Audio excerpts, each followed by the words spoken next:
Gwei, what do we, Gwayon? I don't even know how to say your name, but let's call you Gwei. Gwei gonna be first up versus Taxi into a dark pact immediately. Taxi trying to see if he can get full dots onto the warrior. It's gonna be a quick fear as Gwei trying to see if they can potentially tank up some of this damage, actually getting quite a bit of pressure through Taxi, who's got himself a wall. The Fury Warrior is burning through his Warlock's infinite defenses, actually turning around onto the Dark Lair to slay it as soon as possible. Going for Bloodthirst back to back, got himself in Rage Gen. Taxi able to recover himself a bit of a shield, trying to see if he can just blast damage into Gwei, but the man is just able to survive all of this. Reflect up onto Taxi. I don't really know what you can reflect. Stonebolt to follow. Taxi with a trinket, human, racial, and a board.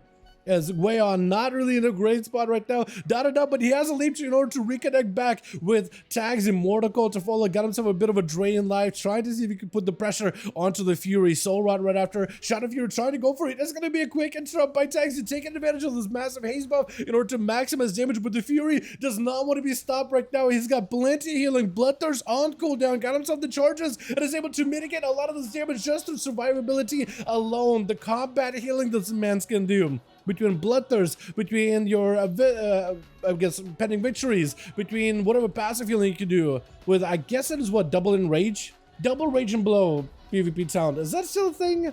I don't remember it off the top of my head, but a lot of the passive healing does end up supplementing quite a lot when it comes to just taking all the periodic damage out of the Affliction Warlock. Got himself a big bleed onto Taxi, trying to see if he can dot him back up. It's going to be Reflect, but a Mortical is going to set him out. The Reflect is going to give him a little bit of damage reduction from magic, but the dots together with the eyeball eventually is going to end up draining you dry.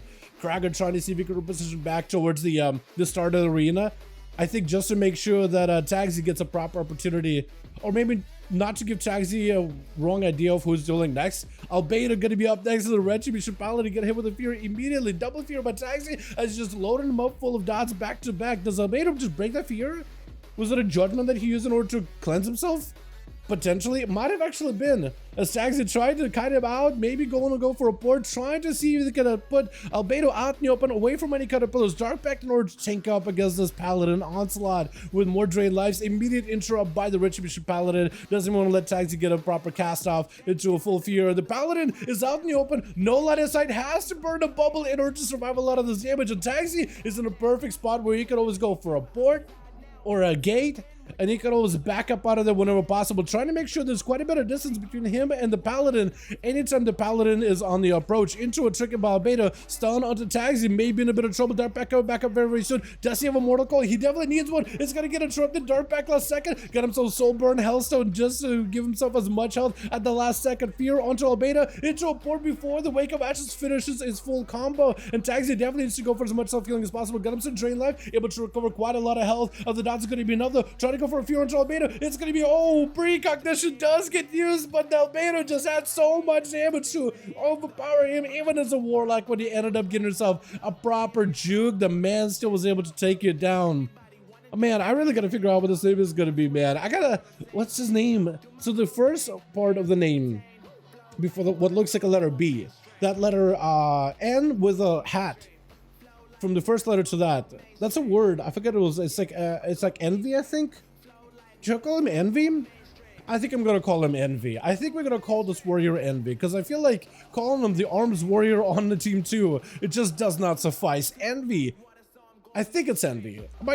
There's a good chance that I just am misremembering. Stun onto Envy as Albedo's trying to see if he can maybe deal with this warrior by going for Blessing of Protection, full immunity, and then counterattack him while he's got himself that pure safety. Envy as an arms warrior is limited on the amount of healing he has, besides potentially Second Wind and Impending Victory, but the man is definitely going to have to be very, very careful with his defenses. That by the sword has been used pretty early on though. Into a disarm to Albedo does break his armor with a Colossus Smash. Stun to follow, try to see if he can maximize some damage. Stun around onto Envy, does have a trigger for him. Mad damage by Albedo, and the warrior may be going down here. Has Reflect. Albedo at no help whatsoever, does go for the layered hands. The warrior charging over to him, and Envy needs to see if he can finish him right now. Mad slammer by Albedo does end up taking him out. Oh my goodness, that was a lot.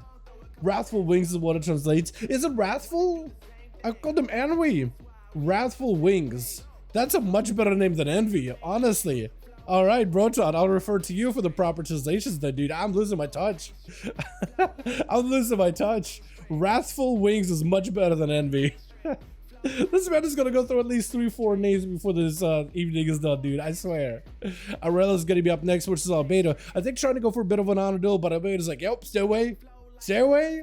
Stay away. I just want to reset. I want to get my cooldowns back. I got no bubble. I got no bob. I got about 45 seconds. Try to see if we can go for maybe a charge. No traps, meaning Albedo, as he makes his way across towards Aurelis, is going to go for a bit of a trinket, buffing up the pets. Albedo trying to go for the line of sight. As long as he can line of sight the hunter, they can go for the proper kill commands back to back, which is where a good portion of the damage really does come from.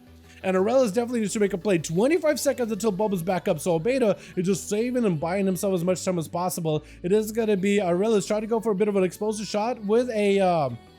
at least it looked like explosive shot onto Albedo. I guess it was just chimeric. Got himself a bit of a defense with the Death Shocker burning through Albedo. He got himself walled together with the Shield of Vengeance, as he got himself plenty of defenses. If he can somehow break away to Aurelis, I think waiting for a Hammer of Justice to be back up before he makes the play. No trinket available for Aurelis. Does go for the Bear's Fortification to give himself a bit more health to work with. Is it going to be enough? The Turtle Shell to follow does not really have much to live off of this one into a freezing trap right after. But I think Albedo has you on the ropes unless Aurelis can somehow turn this around and start chipping away at Albedo. Force out a bubble out of him, and then potentially just keep putting the pressure, just constant continuous pressure while maintaining maximum distance from Albedo. It's going to be really rough, especially with the Paladin who has so much range. Look at this, he's a melee class, but he's able to hit him from so far away. Start to get onto Aurelis. I think it's probably just over as Albedo does end up dropping him down with a big old hammer. Jayhawk Wizard is going to be up next as the Arcane Mage, trying to see if he can get himself a good positional versus Albedo. Still holding on to a trinket. Is going to go for the Crusader wings really early on, though. I think he wants to maximize and ramp up those wings. He's not playing the 2-minute with the 1-minute wings. He's actually playing the 2-minute wings that ramp up over time. As he spends holy power, he gets more haste, he gets more damage. Man hits it. Oh my god! I think that's why this man is playing Crusader. I think I understand why he's playing Crusader now. So you can do just that. What was that? The Paladin one-shot? What is this thing? Hold on a second. I'm gonna need to double check. What is the maximum damage you can reach with Crusader? Shrilic, not really. Oh! Oh my goodness, Albedo. Why does he have such a sad expression in his face? Is he one of those guys that's like, you know what? I want to win these duels, but I'm not happy about it. But I gotta fight for my honor. Gotta fight for my team. What was that? Hold on a second. I gotta refresh my memory on... Man, there's a clean sweep. I gotta refresh my memory on Crusade. So I know it gives you a haste buff. I know it lets you ramp up in damage. Does it give you more damage than your normal minute wings? It must, right? It's gotta. All right, let's get ourselves another one going. That was incredible.